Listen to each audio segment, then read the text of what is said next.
Parfois, il suffit d'une seule voix, d'un seul cri, pour ébranler les fondations d'un empire et traverser les siècles. Aujourd'hui, on va s'intéresser à l'histoire, à la fois puissante et tragique, d'un jeune homme dont les derniers mots ont résonné bien au-delà du bûcher. C'est l'histoire d'Isaac de Castro Tartas.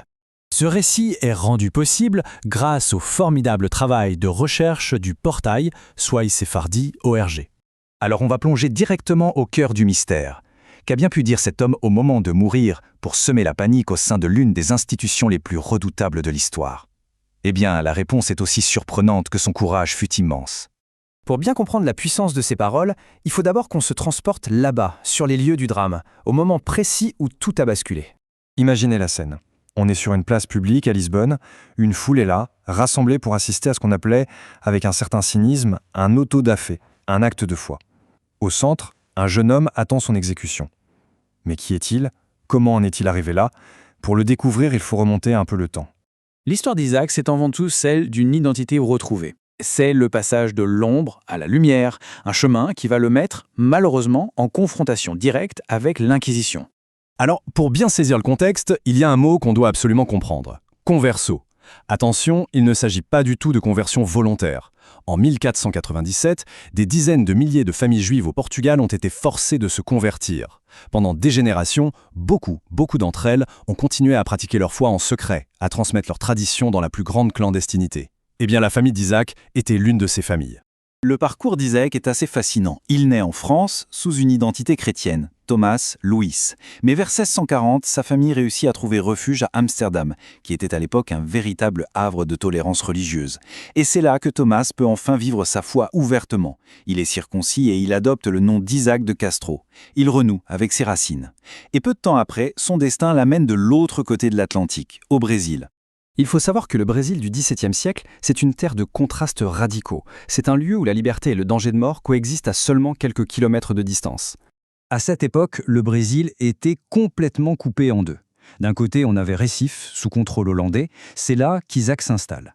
Il y a une communauté juive florissante qui vit en toute liberté. Mais juste à côté, au Brésil portugais, l'ambiance est radicalement différente. Là-bas, des officiers de l'Inquisition sont partout et surveillent activement ce qu'ils appellent les nouveaux chrétiens, c'est-à-dire les descendants de conversos. Et pourtant, Isaac, fervent, érudit, décide de franchir cette frontière. On ne sait pas exactement pourquoi il a pris un tel risque. Était-ce pour enseigner, pour aider d'autres conversos? Le mystère reste entier.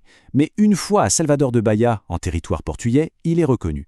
Et ce qui le trahit, ce sont ces téphilines, ces petites boîtes de cuir contenant des parchemins de la Torah que les hommes juifs portent pour la prière. Pour l'Inquisition, c'est la preuve irréfutable. Il est arrêté sur le champ et expédié par bateau à Lisbonne pour être jugé.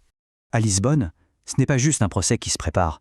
Non, c'est une véritable confrontation intellectuelle, spirituelle, entre ce jeune homme et l'une des plus puissantes machines de répression de l'époque. L'Inquisition va déployer tout son arsenal. D'abord, ils essaient de le persuader de renoncer au judaïsme. Isaac refuse avec des arguments très solides. Alors, impressionnés par son savoir malgré son jeune âge, ils envoient leurs meilleurs théologiens, leurs meilleurs philosophes pour débattre avec lui. Mais rien à faire. La foi et la conviction d'Isaac sont inébranlables. Face à cet échec, il ne leur reste qu'une seule arme, la terreur de la mort publique.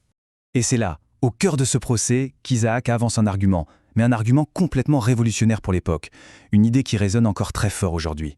Il revendique le droit de pratiquer sa religion au nom d'une loi universelle, la liberté de conscience. Il leur dit en substance, un acte qui est posé en accord avec sa propre conscience ne peut pas être un crime. C'est l'un des tout premiers plaidoyers historiques pour cette liberté fondamentale. Nous revoilà donc sur cette place publique de Lisbonne. Le contexte est clair maintenant. Ce n'est pas simplement un hérétique qui va mourir, c'est un défenseur de la liberté de penser. Et son dernier acte va le prouver de la manière la plus spectaculaire qui soit. Il faut se souvenir de son âge. Isaac n'a que 24 ans. 24 ans. Les archives de l'Inquisition racontent qu'on le laisse debout près du feu pendant des heures en espérant que la peur de la fournaise le fasse craquer, le fasse abjurer. Il ne cède pas. Et alors que les flammes commencent à le consumer, il puise dans ses dernières forces, et d'une voix puissante qui s'élève au-dessus du crépitement du feu et du silence de la foule, il crie. Il crie les mots de la profession de foi juive la plus sacrée. Shema, Israël, Hachem Elokeinu, Hachem Echad. Écoute Israël, l'Éternel est notre Dieu, l'Éternel est un. L'effet est immédiat, et pour l'Inquisition, c'est dévastateur. Ce cri provoque une onde de choc. Les témoins sont bouleversés. On raconte que même ses bourreaux ont ressenti du remords. Son geste devient un symbole, qui va inspirer d'innombrables conversos à revenir à leur foi. Et le plus fou, c'est que les mots « Shema Israël » sont répétés par des non-juifs pendant des semaines. À tel point que l'Inquisition, complètement terrifiée par cette contagion spirituelle, a dû interdire, sous peine de châtiment sévère, de prononcer ces paroles. Les dernières paroles d'Isaac de Castro-Tartas. Cette histoire poignante, elle nous est parvenue grâce à des sources historiques solides, notamment celles qui sont citées dans la publication originale de soisefardi.org. Et bien sûr, comme pour toutes nos analyses, la vérification par des sources externes permet d'assurer toute la rigueur nécessaire à ce récit historique. L'histoire d'Isaac de Castro-Tartas, c'est un témoignage incroyable de courage face à l'oppression. Cette analyse vous a été présentée par soisefardi.org. Pour découvrir d'autres récits aussi forts que celui-ci, n'hésitez pas à vous abonner à leur chaîne YouTube soisefardi.org et à partager cette histoire pour que sa mémoire continue de vivre.